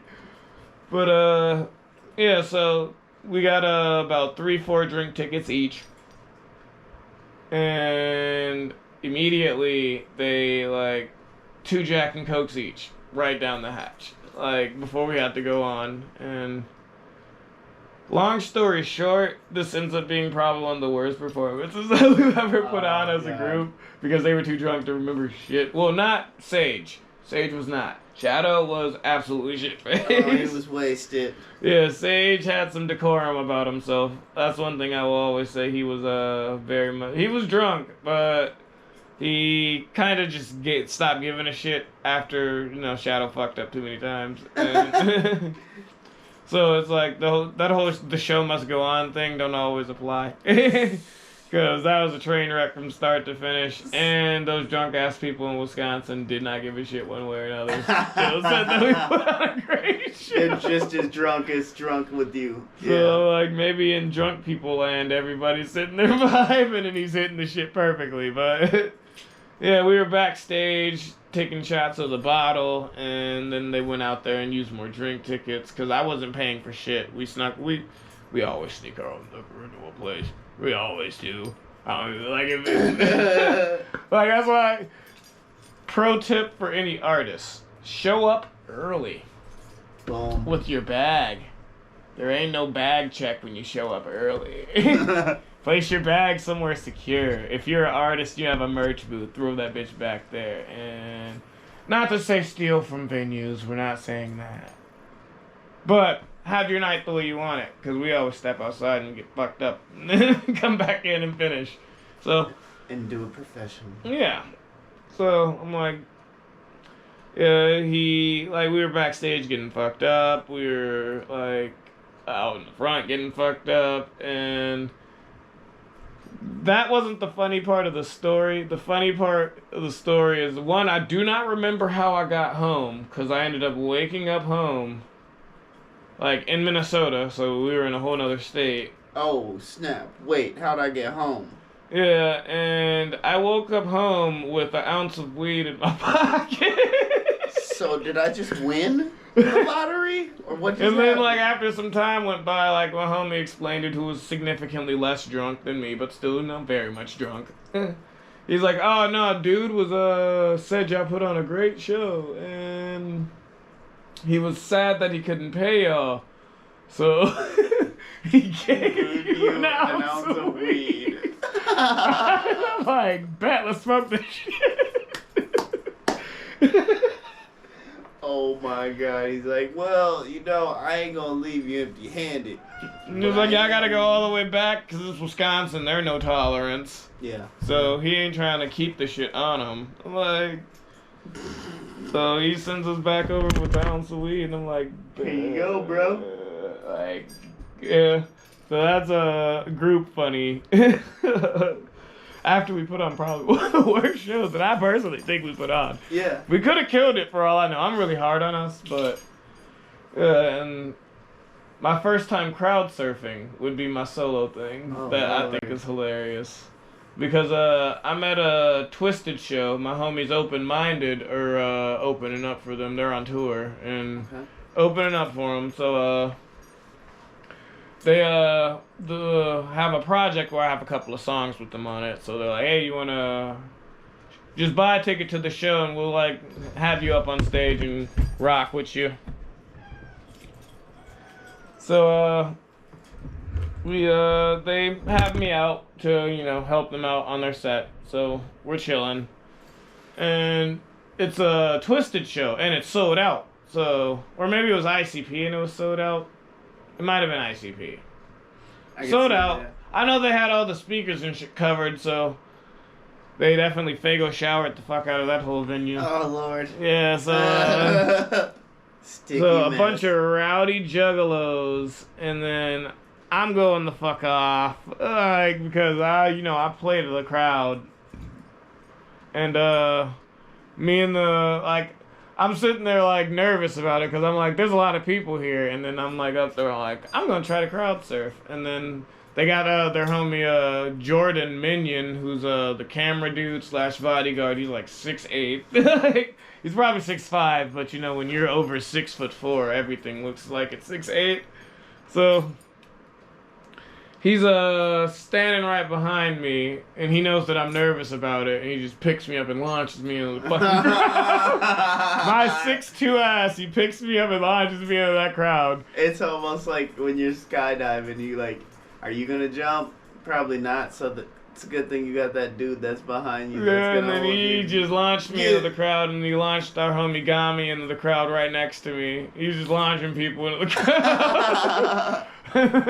You can go in the crowd. So they catch me. I'm sitting there bouncing with it, having shit tons of fun. I even point them, told me to go that way. And then I'm noticing them running out of crowd. Oh, no. Like, because they carry me to the back. Well, I'm running out of crowd. Gami's right next to me. He's like in euphoria, so he's like, yeah, didn't know that we were running a crowd. And we get to the end, and they drop him, and I watch him crack his head on the concrete. And I get to the end, and with my brilliant past in gymnastics, I hit a backflip off of the last dude's hands and stick that shit and then walk around. So the buddy is on the ground and you're on the ground but safely. Yeah, like so, and then I just proceeded to walk my happy ass back to the around and up on the stage to finish our set because he launched me in the crowd unexpectedly. So wait, did your buddy eventually get back to the... Yeah, he was good. He got up and, like, he was mad that they dropped him, but he got up. Or was it the fact that you weren't ready to be dropped? Yeah, it's because he was having too much fun. Mm-hmm. So, oh, yeah. Wham! Yeah, because I'm like, we had to have been surfing for about, like, I'd say 8 solid seconds of crowd surfing, which we were talking about time distortion, how if you count to 8 and sit there and soak that shit in, it's quite a bit of time. Yeah. Like, you could get lost in that 8 seconds. Yeah, it's a fast. memorable 8 seconds where I'm like, these people are legitimately supporting my whole entire body weight. Mm-hmm. My whole entire safety is in these people's hands, and they're loving it, and they're keeping me safe. And I trust them. Yeah, and I trust the it. end. So, I mean, all roads must come to an end. So, right. Like, there's celebrities that be crowd surfing and be getting their shit snatched off of them, so it's like, it's not all peaches and love. Yeah, that's true. That is true. So, yeah, that would be another funny solo one. I could tell you a funny group one that just involves me, though. And it's our first time performing as the Ice Kings when we signed to this label. We were at a car show, and it was under a picnic pavilion. So, like, they had speakers set up under this picnic pavilion. It was a cookout car show type of setting. Okay. And us as the Ice Kings, it's me, Young A, and his little cousin Rogelio, Revoke at the time. And we're like, alright, we're about to perform in Minneapolis in front of all these ratchet-ass people at this car show. But we about to do this shit. So, we're performing. They didn't really have a stage area for us, so I'm like, fuck it, I'm gonna make a stage, and I pull some of them tables over there, and I stand on top of that. And I didn't notice in my excitement in doing all of that there was a dude sitting at one of the tables, very much enjoying his burger. Oh, no. It was in his hands, so he lifts it off of his hands and the whole table. So he's sitting there holding this burger, pissed off at me, watching me perform literally the whole time with the sandwiches. Like, I mean, mad. I got the burger, mad but as shit. What? Like, just like sitting there staring at me like, what the whole fuck, bro? I'm like, I got need this. to do, bro. We can dash this out later. I need this table, brother. Yeah, like, you know how it be. He didn't know how, he in fact did not know how it be. I think what would have made it worse for him is if he would have been reaching for the burger and the table would have slid out right before. So he kept his sandwich out. Yeah, exactly. He still got the burger. It's still good. Yeah, I've had a couple of funny little moments. I love the good stories. The funny stories are great. Do you have any do you have any shows that are coming up in the near future? We have the King ISO show on April 15th. That's a Monday, but on Saturday before that, on the 13th, we have a show at the Terminal Bar. Yeah, I'm gonna swing through for that one too. Yeah, that one's gonna be, we have a longer set, and we're like co-headlining that one. I guess you would call it direct support. Mm-hmm. We're right before the headliner, so. Okay. So we're, that one's gonna be chill. I'm not sure how the turnout's gonna be because I've been like, busy with life stuff and haven't promoted it that well. I've been promoting the King ISO one and then kind of side attaching the other one. Yeah. So half-ass promoting. Mm-hmm. Don't half-ass promote. Don't be like me. Don't half-ass promote. Use your whole ass when you're promoting. So, and so April 13th at the Terminal in Minneapolis, and then April 15th at the Green Room in Minneapolis. And yeah, I'm gonna be there for that one as well. I'm excited to come for the Terminal show because it seems like it's gonna be a little bit more laid back. Yeah. So I'm gonna get to actually see. Oh yeah, you get to see how the scene works. Yeah. The ISO show's a national act, so yeah, a bunch of headliners, like a bunch of national act headlining acts going on before King ISO, who's a national headlining act. Right, like exactly. Them people ain't there to see us. They didn't come here to see you, Otis. We Otis in this situation. They ain't there to see us. But like, I remember, and it's funny because it's the first time I went and saw Tech Nine. I remember there was a group that me and my buddy saw, and I don't remember the name of them now because that was back in 2008 when I saw them, or saw Tech Nine and Paul Wall in the Fire and Ice tour. That's what he had going on. And of course, hit the myth, Yeah. And that group that I saw before anybody else, before Paul Wall, before Tech Nine, before Calico, all of them, yeah. I was like, this group is fire. Yeah. I'm so glad we came early so that we could see everybody. Yeah. Because this group right here is fire. And then I remember we bought their CD there, and then I don't think they did anything else after that. They didn't do much. Yeah. But I actually think it's funny because my first concert I went to was also a Tech Nine concert. It was a hostile takeover. Okay. And MGK was there, I believe. He was on tour with them, and then it was literally all strange music. So it was at the Caboose, and it was outside. So there was like legitimate, I'd say like 2,500 people there. It was fucking packed. I love the Caboose outside. But I'd never gotten to so many mosh pits in my fucking life. It was so great. And they're everywhere. Yeah, so we're on the outside. I had no idea that there was the show was continuing inside as well. Oh yeah. So they had a long ass intermission outside, and we're always like, "What the fuck's going on?" And then next thing you know, something found out. I had to pee, so I went inside. And then I walk in on the last song of this band called Mayday. And I'm like, who the fuck is this band? That was fucking awesome. I only got to hear 30 seconds of it. I'm pissed. And then I spent the next 3 weeks looking for this band. They were just signing the Tech Nine's label. And this was way back when. I've been a fan of their music ever since then. And there's 2 rappers in the group, Burns and Recognize. Recognize became one of my favorite rappers. Whoa. Yeah, and so if you wouldn't have had to go to the bathroom. I would have never ran out of that group. I'm like, if you want to hear projects that are movie-esque, complete concepts, listen to Recognize. He has 3 albums I would recommend. One that I would recommend. One is The War Within. Okay. And the other one's Into the Further, and then he has a third one, Pressure Point. They're 3. It's a trilogy. Okay. So they all connect to each other. Okay. Yep. And because he's a part of a group Mayday, but these are his solo projects. So yeah. And it's him and his other rapper, just 2 of them rapper. Yeah. Okay.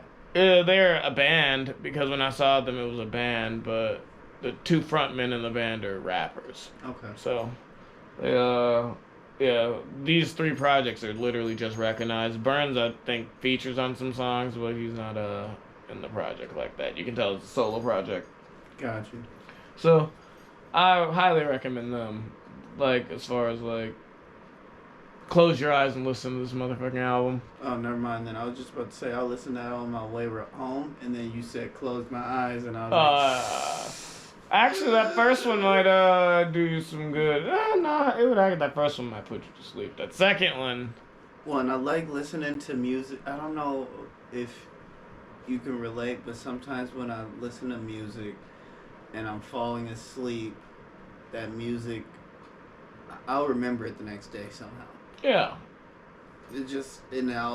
I'll remember the beat, and then sometimes I'll be like, man, where's this beat from? Oh, duh.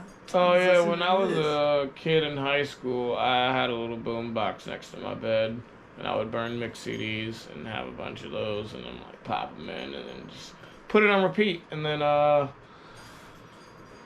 yeah, I would listen to music while I sleep all the time, and then I knew all the fucking songs and never really consciously listened to any of them. Yeah. Sometimes, because I shared a room with my little brother, and he didn't have any say over what I could do, so I'd sit there and play music. Or if he would really bitch about it, then I just plug headphones into my big ass fat boom box because I'm getting my music in. Yeah, and then I'd fall asleep that way. Wake up, the headphones aren't even on my fucking head. CD skipping. Because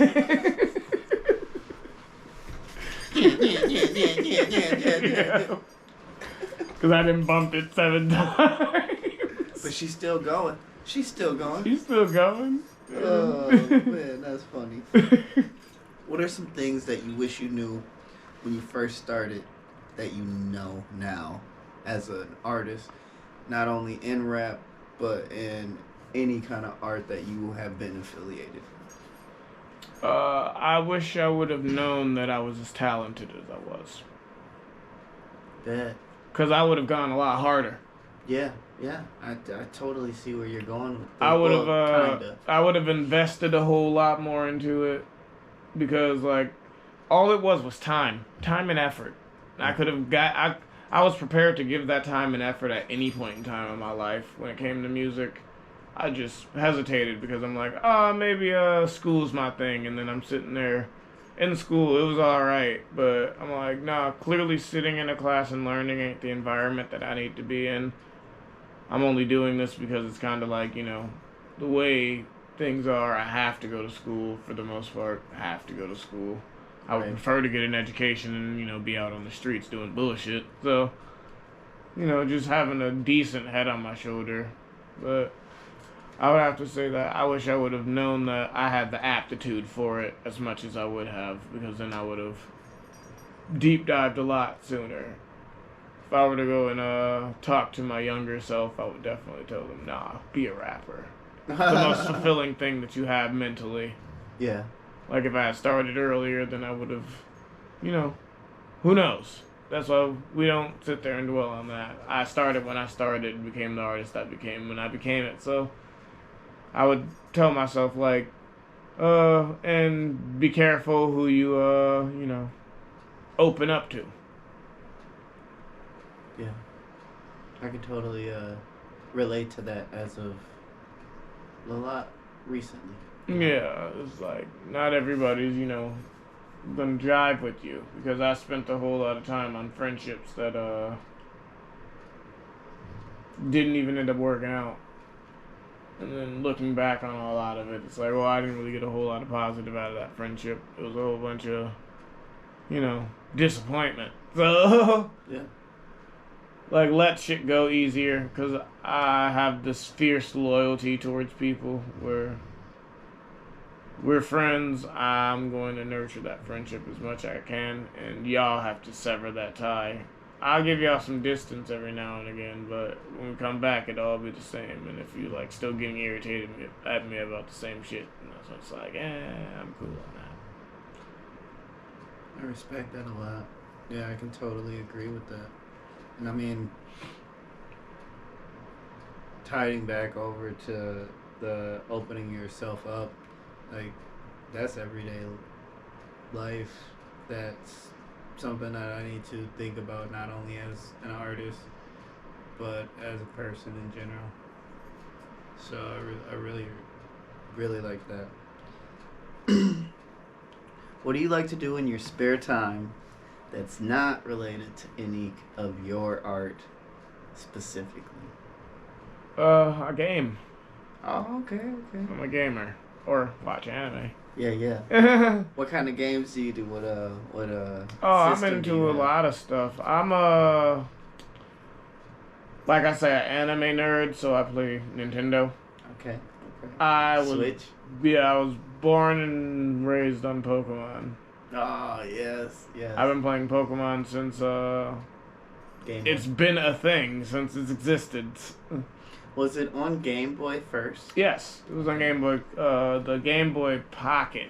Not Game Boy Color, the Game Boy Pocket. Yeah, I was going to say, because I had red, and I had, I want to say blue? No, I had red and I had yellow. Yellow was the one. Yeah, and then I picked up gold. Gold was also good, but the one that you want out of all of those was Crystal. Really?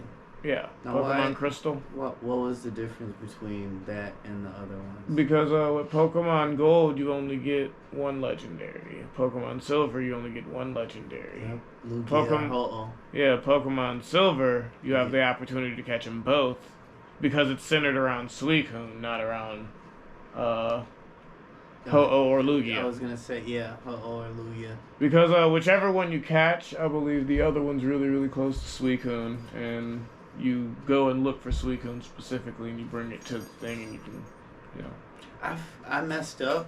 I remember a long time ago, I was playing Pokemon Red, and my homie was just like, "Oh, did you find out how to get to Mewtwo?" And I was like, "No, not yet." So, this is before, pretty complicated, actually. This is before you could have the internet where you can look shit up. There ain't no playthroughs. Somebody had to dive into that, and then that friend had to show everybody else. You got saved. That's why they have save points. Yeah, and that too. So when I finally got there, I got so excited about being there. I jumped into that battle, threw my motherfucking Master Ball right at him. Yeah. I didn't even think about trying to get him. And then my other buddy's like, "Did you fight him and then get him down to a little bit and use your Ultra Ball?" And I was like, "No, nope. I used the Master Ball on him. I was saying 100%, dog. I want this motherfucker." And he's like, the only reason why that's not a great thing to do is because Mewtwo ain't gonna run away from you. Right, and see, I didn't know that. Yeah. Because with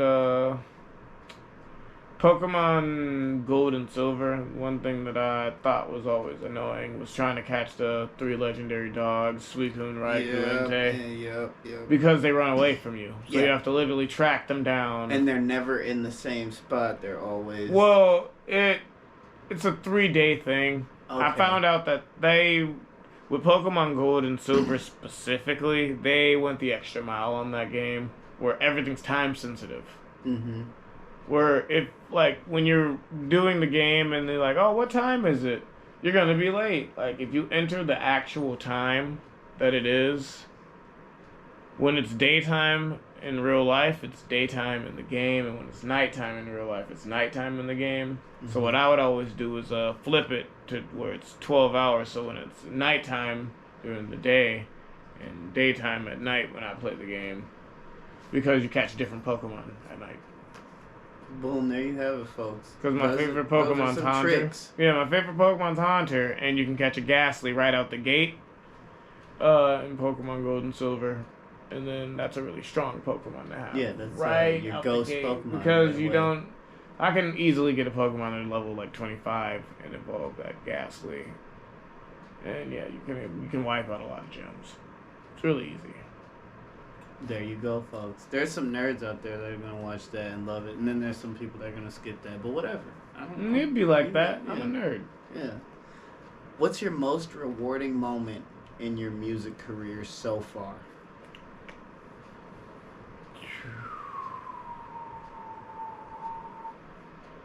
That one's a little bit of a thinker. But yes. I got everybody with that so far. Yeah, the most rewarding moment.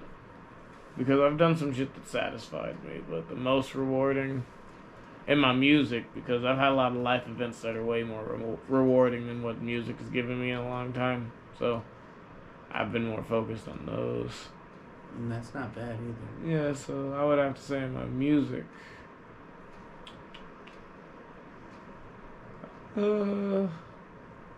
I would have to say King ISO is my favorite rapper. So being able to perform on stage with him for the third time in my music career is definitely a blessing.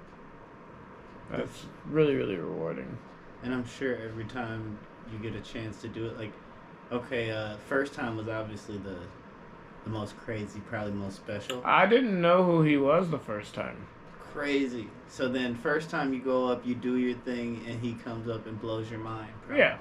Or I'm like, this dude, like, because it was, I don't know if you know who Twisted Insane is, but he's one of the fastest rappers. I was going to say, is he one of the fastest rappers? One of the fastest rappers. Yeah. I've met him a bunch of times, so he's a chill enough dude. Mm-hmm. So I'm sitting there at this show and noticing, I'm like, this one specific rapper is leaps and bounds better than everybody else here. And that was King ISO. I'm like, nah, there's something different about this dude. Yeah. It's pissing me off because I'm like, I'm not a person who bows down easily. So that's why I'm like, I don't like it. I don't like the fact that this dude's that good. And that was my competitive nature showing.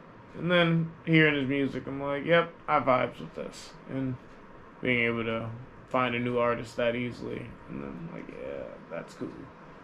Then meeting him, because the first time I performed for him was like when we were first doing the Ice Kings a long time ago. Mm-hmm.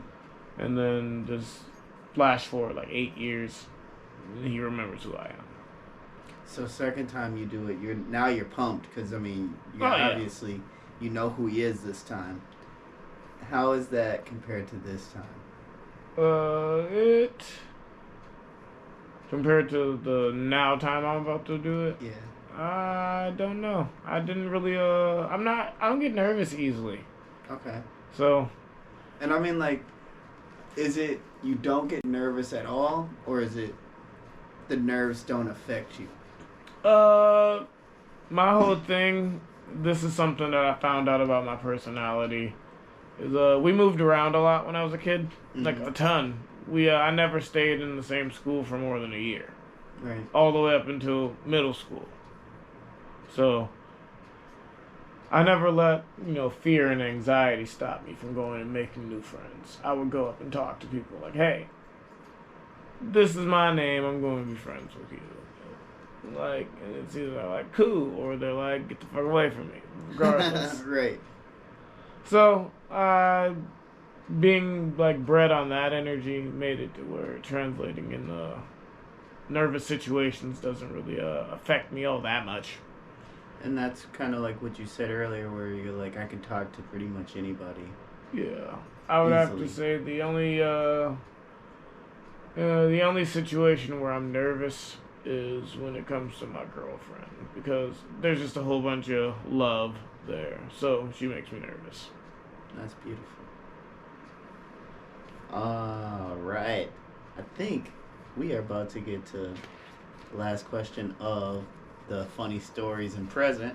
Yeah. That is, what are some advice, tips that you can give people in your industry that are just starting?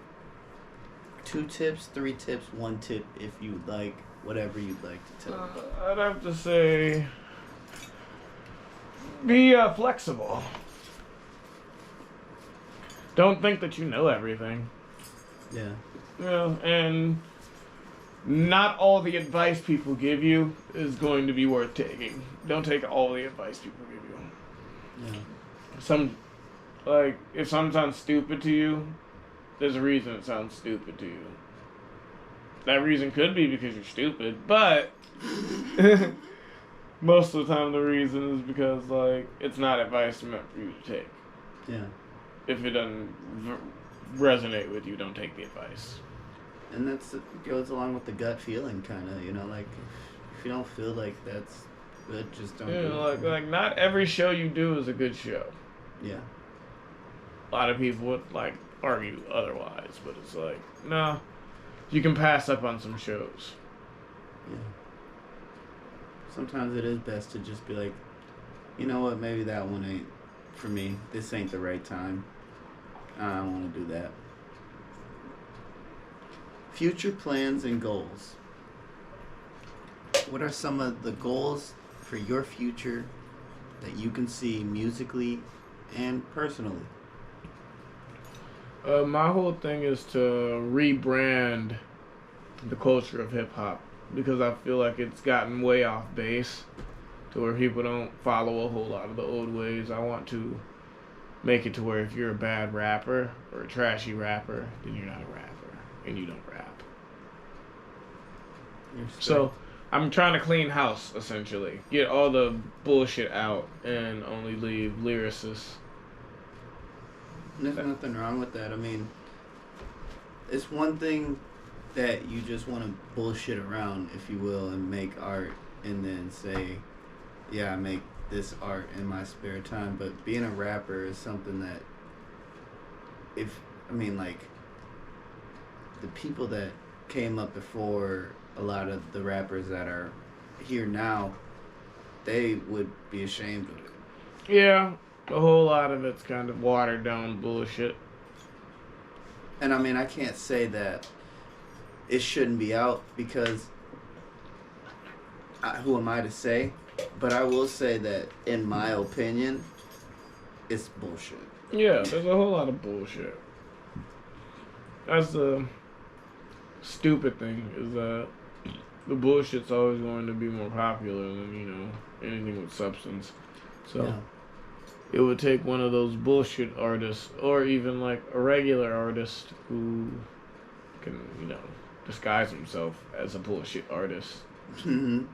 to, break the system. Try something where, double agent type shit. Mm-hmm. I'm not that person because I don't have too much, nefariousness in me. And I definitely don't have any fakeness in me, so I wouldn't be able to do it in covert. Yeah, you wouldn't be able to blend in. No. Well, like at some point in time, I'm like, well, I'm better than every single one of y'all in here. And abort the mission. Yeah, they be pissing a lot of rappers off. And I'm like, yeah, it's cool. Ain't nobody saying don't be pissed off. I'm just saying, here's where I feel I'm coming from. Prove me wrong. And whether or not you can do that is up to you. Right. In a perfect world, where would you like to be in 10 years? With your group and you yourself. In a perfect world, in 10 years, I'd be in my own place that I own, that I'm paying off, with a good home studio, and my kids are in school and don't want for shit. That's where I would hope to be. I would put that above a whole lot of things. Even like if you were to say, well, here's a studio, but you have to move in now, and not have your kids around you, I'd be like, yeah, that's not the move for me then.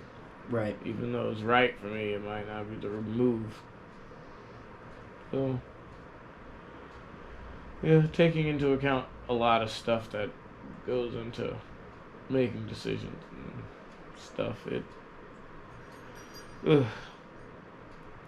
lot sometimes, but get through it. Right. And as a group with the Ice Kings, where would you like to see the group in 10 years? I would very much hope to see everybody a lot more established in their art. We don't necessarily have to do anything where we progress to where we're, successful in a, monetary sense.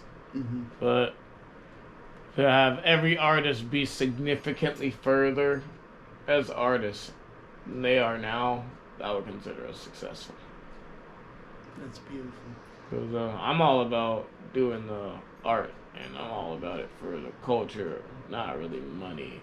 Which is why I added other people in the group that wanted to do it with money. I'm like, well, then y'all pursue that venture. Let me know how that goes and what y'all want from me. And then most of the time it seems like there's just too much hassle. Yeah. I can totally see that. Yeah.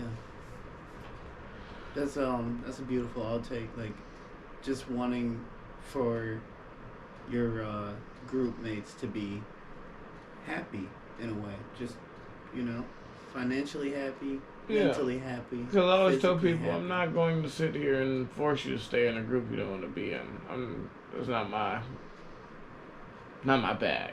Right. Forcing people to do shit they don't want to do. So,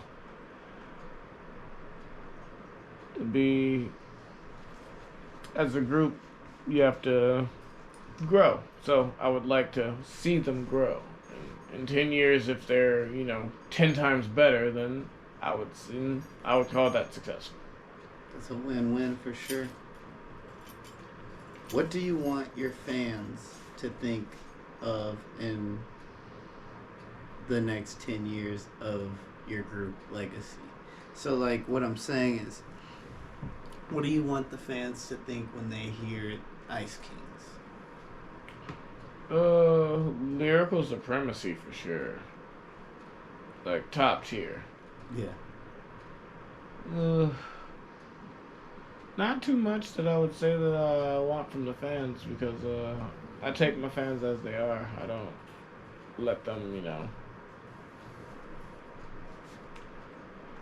I don't give them stipulations on being fans of me. They just... It's an honor just having them as a fan. Oh, yeah.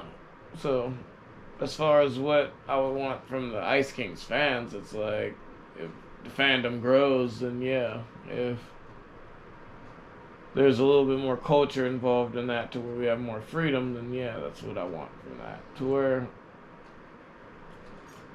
our fans enjoy being fans of our music. Because there's some people who will sit there and be fans of some music and then they're like closet fans. I'm like, nah, I want people to put as much emotion into loving our music as I do in making it. I feel that. I feel that 100%. So now we've come to the plug. Where can people find your music? And what show are you excited about in the upcoming months? Well, I'm working on getting most of my music on YouTube. You can find me on SoundCloud as well. But honestly, if the fastest way to get to my music is to message me on Facebook, and I'll just drop you my Google Drive so you have everything. That's awesome. Yeah. Because, once again, it's not like I'm getting paid off of YouTube, so whether or not you giving me views or not ain't gonna do much. I'd rather people actually want to listen to it than we get a bunch of views and then people click off of the screen after 20 seconds. Right. So, yeah, just shoot me messages online, and yeah, that's the fastest way to get everything. Other than that, everything will be scattered, because I'm on SoundCloud, YouTube, apparently I'm on Pandora and Spotify as well, but I don't have those avenues, so I wouldn't know. And your upcoming show that you're excited about is the 15th, I'm guessing? Oh yeah, King ISO show. I'm very much excited about that show. I would prefer for it to be a little bit longer of a set, but it doesn't really matter to me. I'm learning to roll with the punches, so. I hear that. So, I'd like to thank you once again, my guest, Mookie the Magician, for joining and sharing with these stories. And I have a new segment. It's called Ask the Host. So, I will put this hosting seat over to you, and you can ask me any question that you would like, and I will answer it with a lot. No, I'm kidding. As honestly as I can. Yeah, that'd be, after chopping it up with you for so long, it's like, I don't think that I have too many questions that I want to ask you, but I was, interested in, like, what got you into wanting to do, Taekwondo? So, when I was, I want to say, probably 8th or 9th grade, I had a friend, and him, his sister, his mom, and his dad, they were all black belts. And I was like, dang, I definitely want to do something like that with a martial arts. because I mean, growing up in the '90s, early '90s, Power Rangers. Like, Yeah. oh, of course I want to do yeah. martial arts. But then the opportunity presented itself to me, and that family kind of took me in, and I was getting, I would say, training that someone that was my belt rank wouldn't be blessed with. So I took it and ran, and eventually I quit when I was like maybe 16, 17, and decided to get back into it when I was like 25. Stayed into it. I think I took maybe a year and a half worth of little half-year breaks and stuff in between, but since the age of 25 till now, which I'm going to be 35 in July, I've been at it. So I think I have a couple more years. I want to at least get my 3rd-degree black belt next June. Nice. So yeah, it's a great feeling, that's for sure. And like I said, the martial arts aspect, as far as the physical, it was great, but the mental thing, like learning the discipline and stuff, it really shaped me and molded me into the person I am today. Yeah. But that's definitely, you gotta have your passions. We all do, don't we? Mookie the Magician, thank you for joining me on Chopping It Up with NolA. Mm-hmm. Peace out.